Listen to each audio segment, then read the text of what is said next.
เฮ้ย ไอ้ปก แกเปิดเครื่องฉันเหรอวะ เฮ้ยเปล่านะพี่ ผมไม่ยุ่งกับโทรศัพท์คนอื่นหรอก ถึงแม้จะเป็นของพี่ก็เหอะ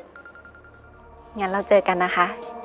เดี๋ยวฉันจะส่งชื่อร้านอาหารไปให้คุณค่ะ ครับผม เจอกันพรุ่งนี้ครับ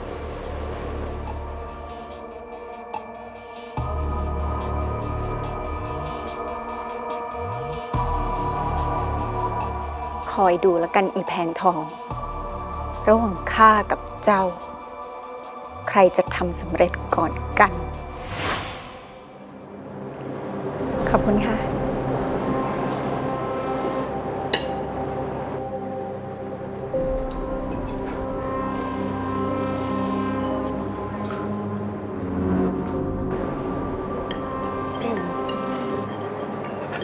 คุณโสธยาเจ็บมือซ้ายเหรอคะ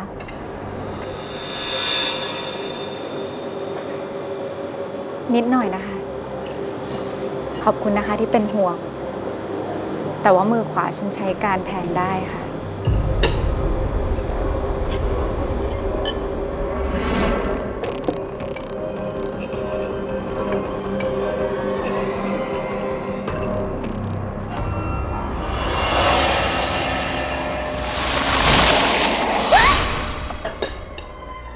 เป็นอะไรนุช แมงมุมเต็มเลยอ่ะ ไม่เห็นมีอะไรเลยนุช ตาฝาดหรือเปล่า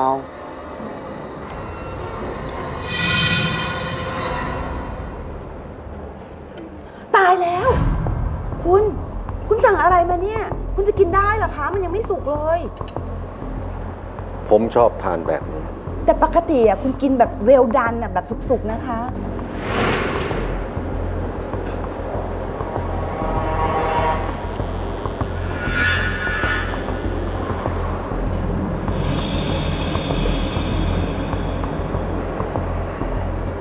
ผมทานได้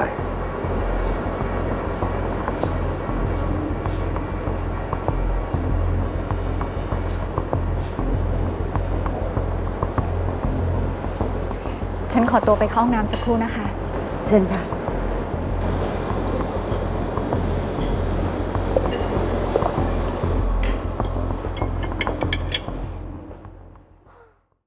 แอป CS 3 Plus ดูสดและย้อนหลังฟรีได้ที่แรกดาวน์โหลดเลย